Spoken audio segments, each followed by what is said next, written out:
us in our worship this afternoon.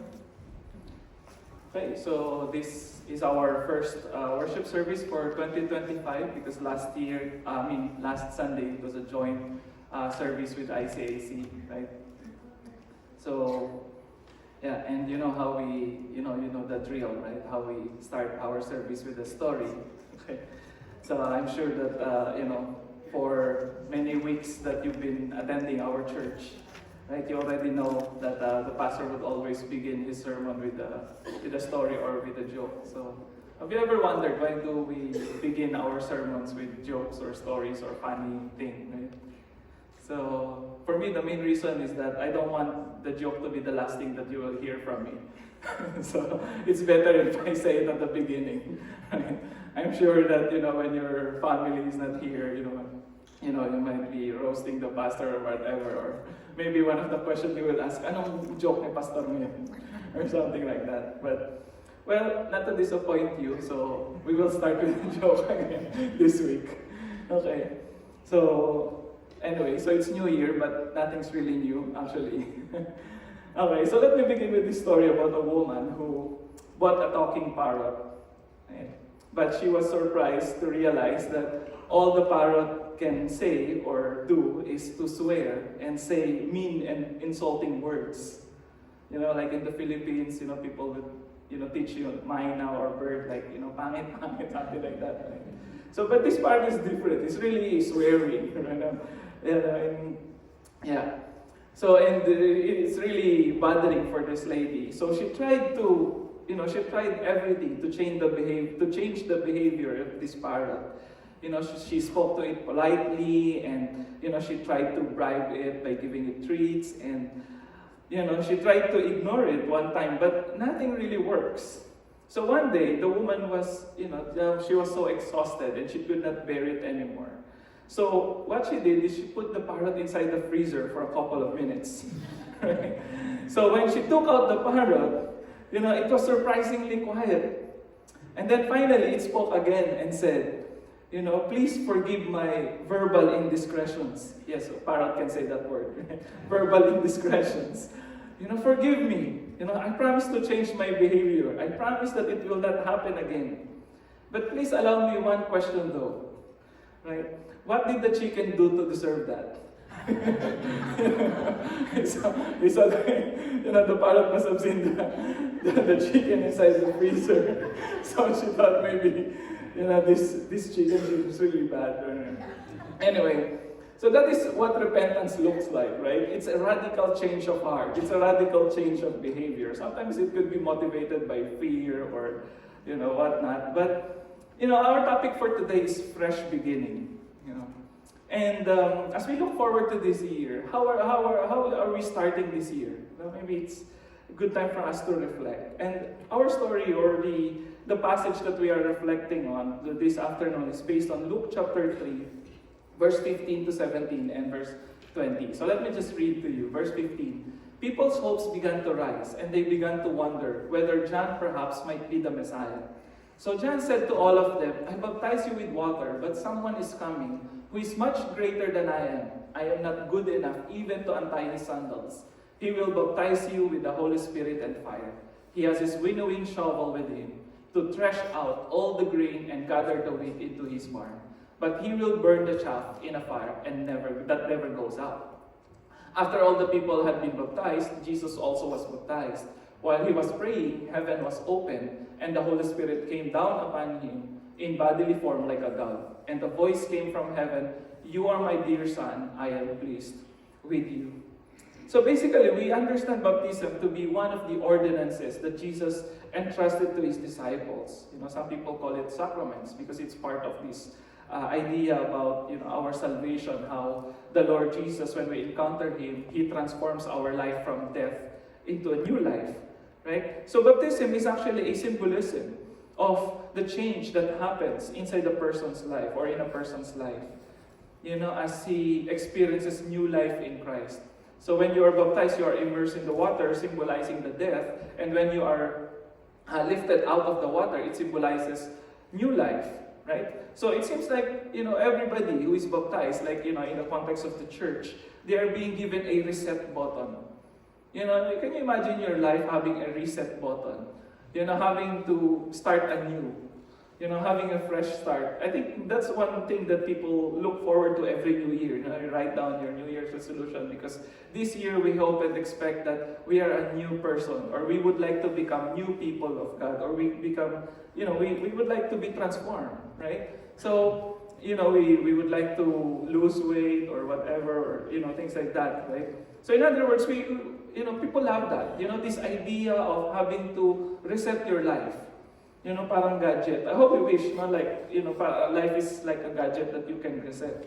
A couple of days ago, I reset my cell phone, and I'm fond of doing it, like every year, I'd like to reformat, usually my laptop and, my devices at home. Because it feels that, after the year of usage, it accumulates the storage capacity. So it accumulates all the data and the cache and all the temporary files, plus I have 3 kids at home who also downloads their own favorite videos. So sometimes I'd like to reset my gadgets to feel like I'm, using a new gadget even though I'm using it for 7 years now.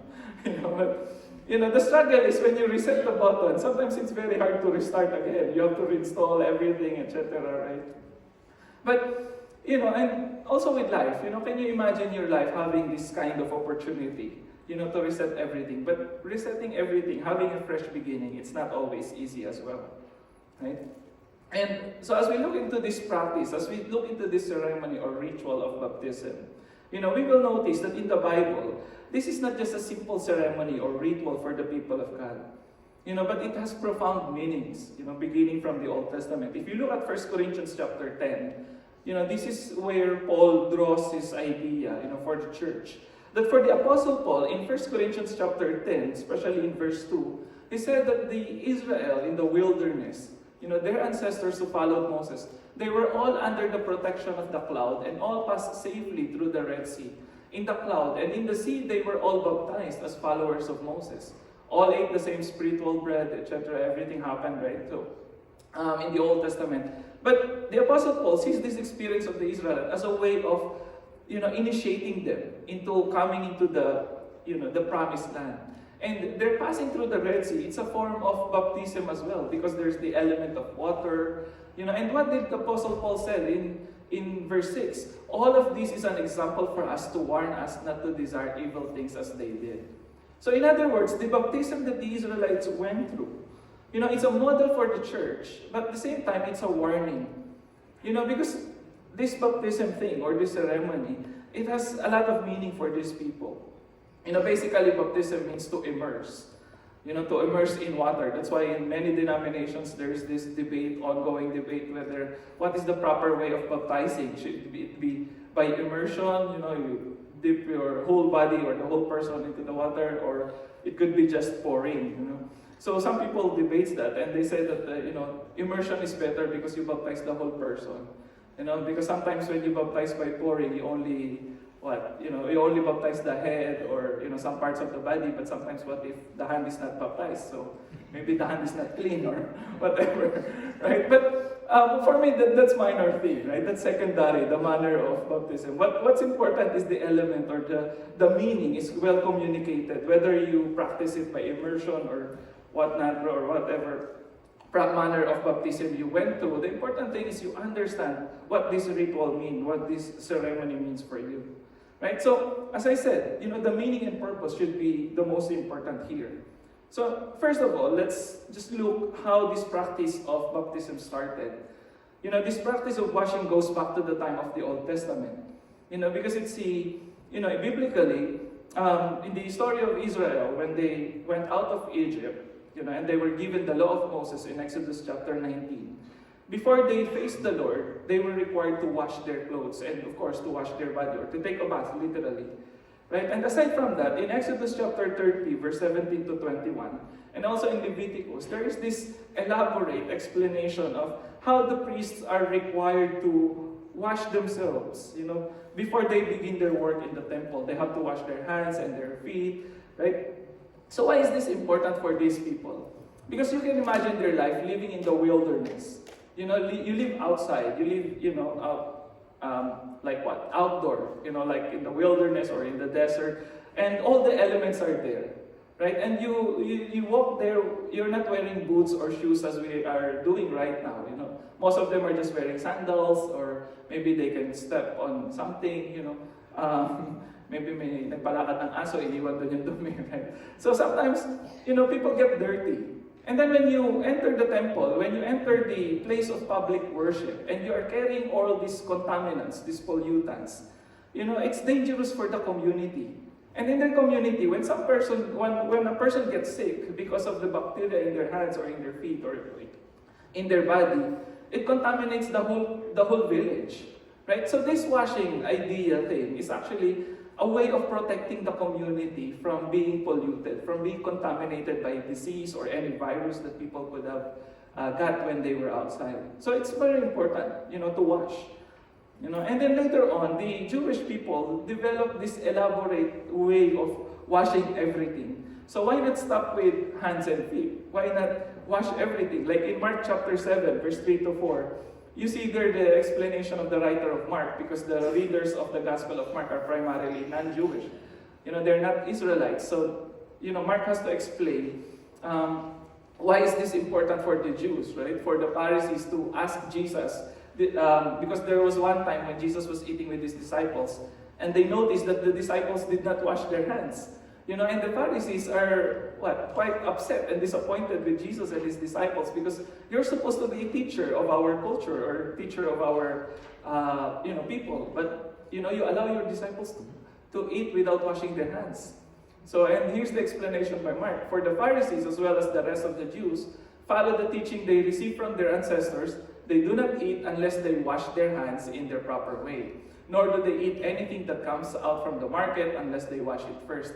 And they follow many other rules which they have received, such as the proper way to wash cups, pots, copper bowls, and beds even. You know, so those are later additions. That's why you see some notes there. But anyway, the point here is that these people, you know, over the years, they've been, you know, practicing washing and cleaning everything. Because again, the idea is to protect the people from contaminants or anything that can harm them, you know. So they have to wash it. But later on, these practices become superficial for these people. You know, it became like a mechanical thing. That instead of doing this in order to protect the community, they are now doing this as a way of, you know, like a superstition or something, that as a way of judging people. They would judge people for not taking a bath. You know, sometimes we also do that. You know, we judge people because they don't take a bath. You know, sa bahay namin yung mga anak. Right? But anyway, but essentially, Jesus is telling these people that, you know, sometimes these practices becomes superficial. You neglect the real meaning, the real intention. That you focus more on the practice or on the manner how it is done. Right? That's why it's important to understand, as I said, you know, how this ritual washing, you know, symbolizes purity and sanctification. Another thing about this idea of baptism is that based on the New Testament, so it evolved, right? So it started with this idea of ceremonial washing and, you know, all these rituals about purity. But another thing about this baptism for the New Testament writers is that it has a deeper meaning for God's people now. You know, it's not just washing the outward body or the physical body or external, but it has actually something to do with the change within the person. You know, because baptism for the Apostle Paul, like in Romans chapter 6, you know, it symbolizes the death and resurrection of Jesus. You know, I will not read the entire passage. You can, you know, see it in our screen. So, but the idea here is that baptism has become a way for the church to commemorate or to remember what Christ has done and what is the significance of this event. And basically, baptism or this washing is actually a symbol of transformation or rebirth. You know, symbolized by going through the water. Just as a person is born out of water, you know, like when a person is inside the womb of his or her mother, you know, they are covered by water, and then they would go out, right? So later on, there's another profound meaning here that we can see in the Bible, right? But basically, baptism for the New Testament writers like the Apostle Paul and the other apostles, you know, it reenacts the person's death and rebirth to new life because of Christ. Baptism therefore marks the significant transformation or change in a person's life, as I mentioned earlier. It is, yes, it is a ceremony of purification, but the purification here, it's no longer the water that purifies the person, but it is now Christ. His relationship with Christ, or a person's relationship with Christ, becomes the ceremonial cleansing for our sins. The rite of baptism is only a demonstration or a symbolic gesture or action that people do in order to manifest, in order to publicly declare their faith and identity in Christ. So in other words, it's a formal ceremony or a rite of initiation for God's people who are now in solidarity with God's body. That through baptism, we become part of the body of Christ. We are born again into the body of Christ. We are born again into the community of God, or God's people, right? So therefore, those who are baptized are now one in Christ. Like in Ephesians chapter 4, we can see this passage in verse 3. Do your best to preserve the unity which the Spirit gives you by means of the peace that binds you together. There is one body and one Spirit, just as there is one hope to which God has called you. There is one Lord, one faith, one baptism. There is one God and Father. So I highlighted here the 7 times that Paul mentioned the term one, right? And he included there, 7 times means complete, right? Completeness. And then the one baptism, he included that part because, it's part of our unity. It's part of our identity now as being in Christ. Because of our baptism, because of this ritual that we went through, it initiates us into the body of Christ, into becoming part or becoming one with His body, right? So, but aside from this, all these meanings and symbols, about baptism, I think the most important thing that we should remember about baptism is that it is about immersing ourselves in Jesus. When we are baptized, we immerse ourselves in Jesus. That's why we become one with Him. In Galatians chapter 3, verse 26 to 29, this is how Paul puts it. It is through faith that all of you are God's children in union with Christ Jesus. You were baptized into union with Christ, and now you are clothed, so to speak, with the life of Christ Himself. So apparently, for the Apostle Paul, through baptism, we become united with Christ. We have this relationship with Christ now. We have now become God's children. It's interesting because when Christ was baptized, it says that He was the beloved Son of God. And when Christians are baptized, they become also children of God. We are now in equal status with Jesus Christ. And you were baptized in union with Christ, and now you are clothed, so to speak, with the life of Christ. So there is no difference between Jews and Gentiles, between slaves and free, between men and women. You are all one in union with Christ Jesus. If you belong to Christ, then you are the descendants of Abraham and will receive what God has promised. So in other words, for the Apostle Paul, because of this rite of baptism, symbolizing our union with Christ, no one can discriminate us on the basis of our race, on the basis of our social status, on the basis of our gender, on the basis of our whatever, right? So there's no reason for people to hate one another, especially when you are all baptized in Christ. We belong to one family. We are all God's children. And sometimes we forget to realize that. Because sometimes the church can also a place of division. A church can also a place of hate. A church can also a place of discrimination. The church can also be a place of injustice. When in fact, when the Apostle Paul wrote this, he was addressing the problem inside the church as well, that there is division in the church of Galatians. Because some people are insisting that the Gentiles should be circumcised, another ritual, right? And so it's funny if you imagine the context of Galatians, because the letter to the Galatians is that there is an issue inside the church that some people, especially the Jewish people, would require Gentiles to be circumcised. Which is hard, right? Even for me, I'm almost 40 years old, to be circumcised at my age. It's hard, right? So now, those who are circumcised, they are judging that, those who are not circumcised, that you are less Christian. Your Christianity or your faith is not complete unless you're circumcised.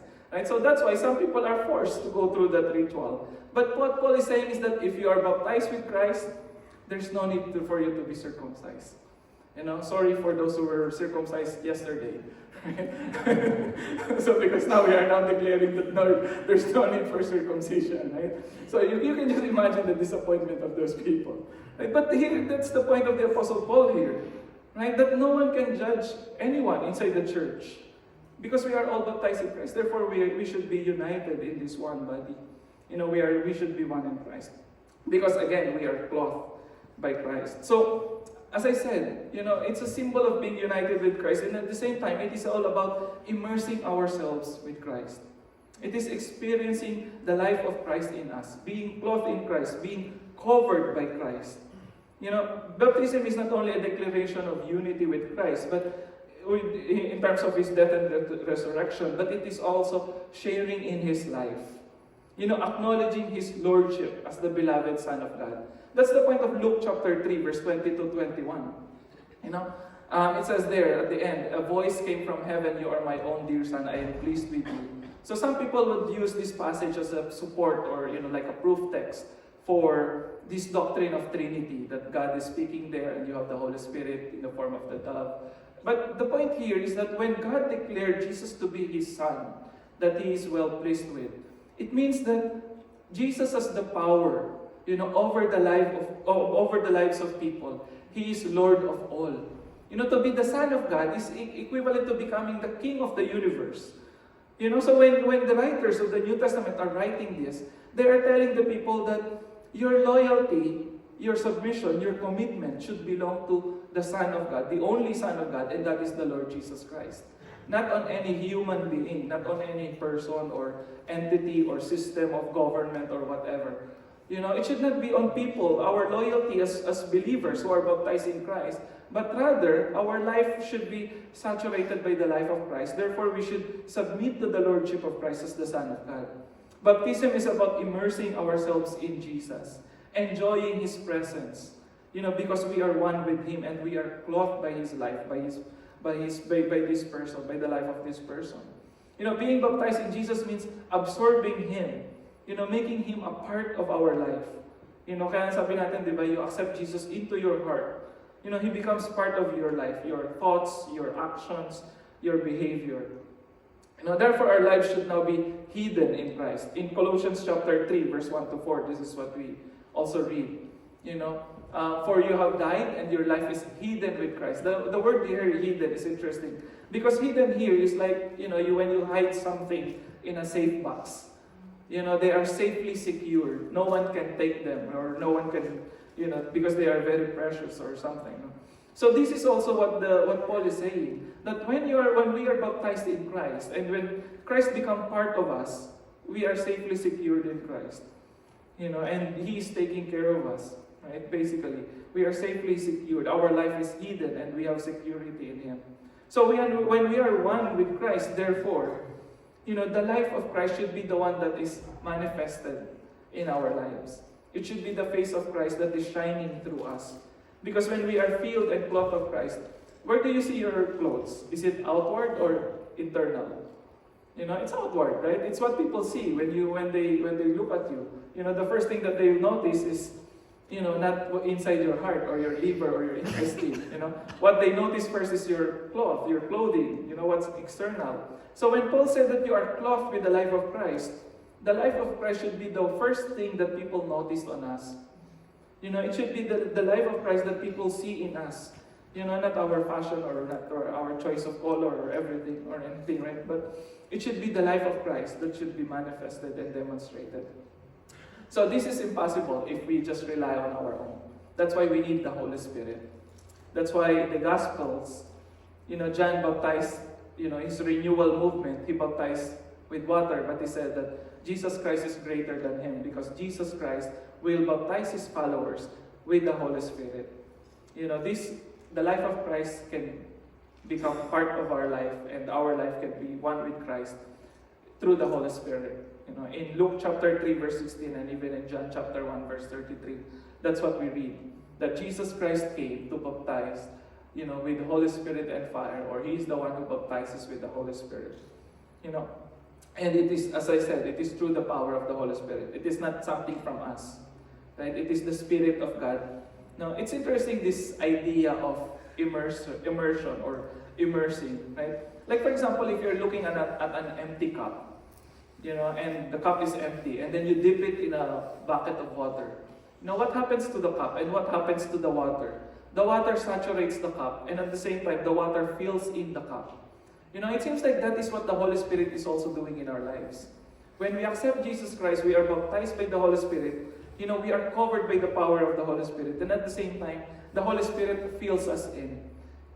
It's not, it's not just it is not just Jesus Christ, but it is the Holy Spirit also who saturates the life of a believer.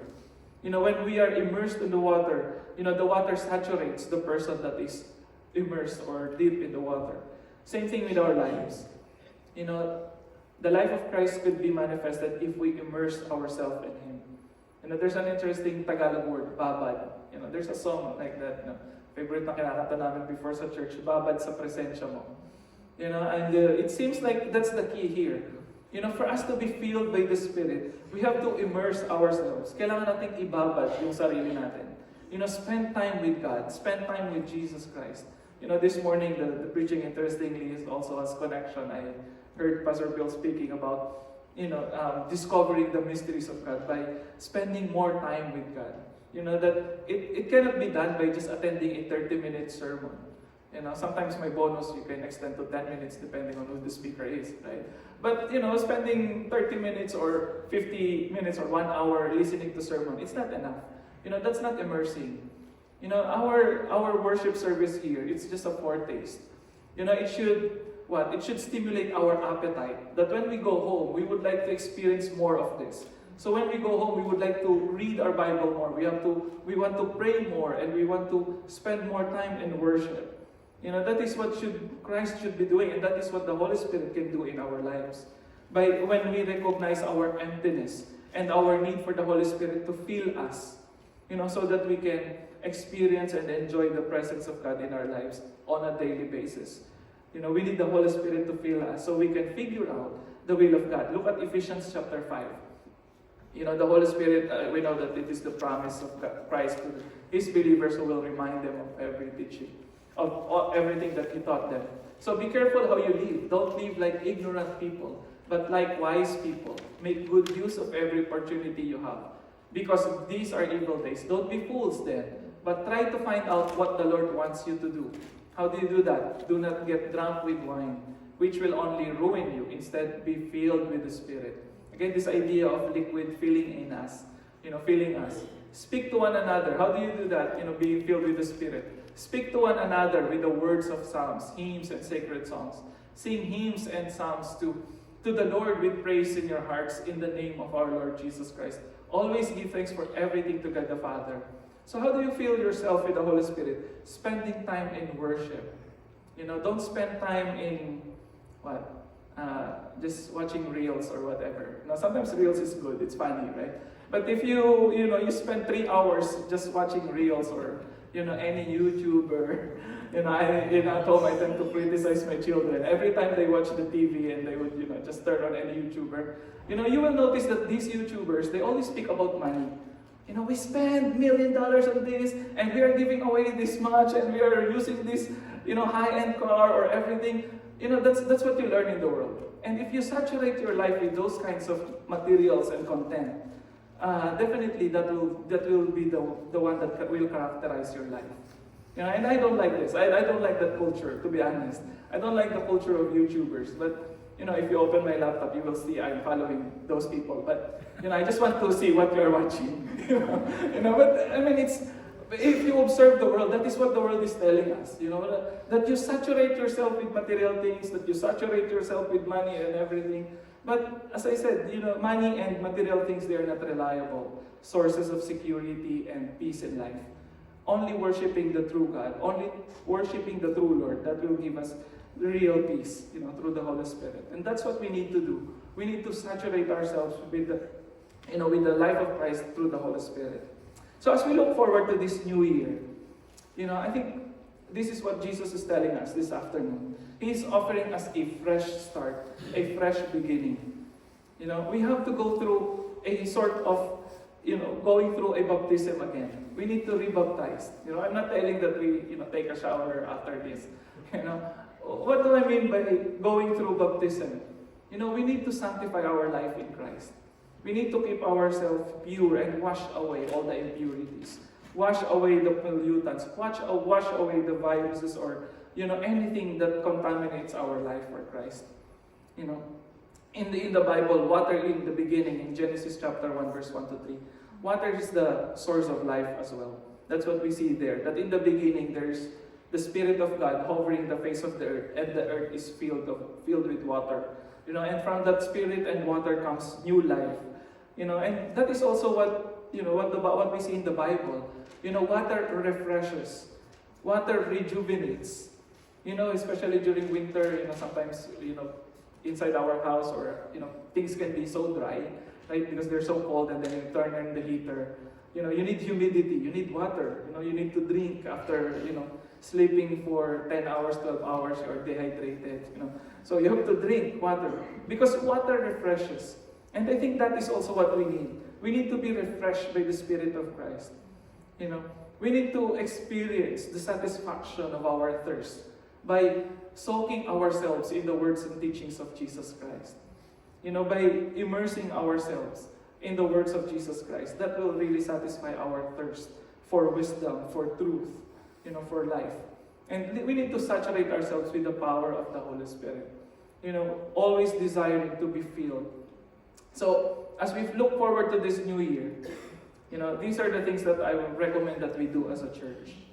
First, let us repent.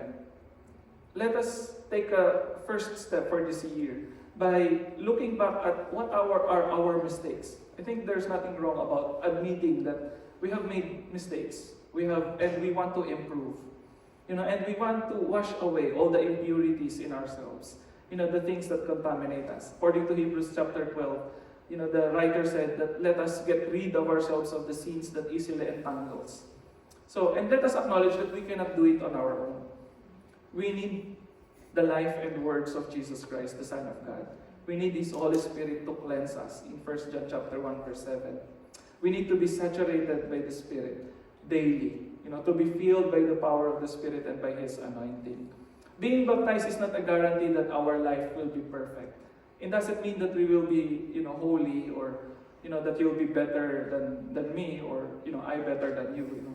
That's not the meaning of sanctification.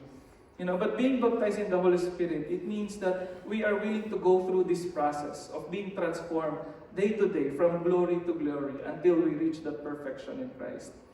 We need to be constantly be filled by the Spirit of Christ through worship, prayer, reading the Word, having fellowship with one another. So let us not neglect all those things as we face this new year. This time, I'd like to invite our worship team to please come forward. And as a community, we will do this prayer of repentance or confession before the Lord. Okay. And as we pray these prayers, may I invite everyone to also take this time to prepare as we receive the communion, the Lord's table. So we will be reading, some prayer paragraphs, and may I invite you to just follow us quietly, and let us continue reflecting. So, Holy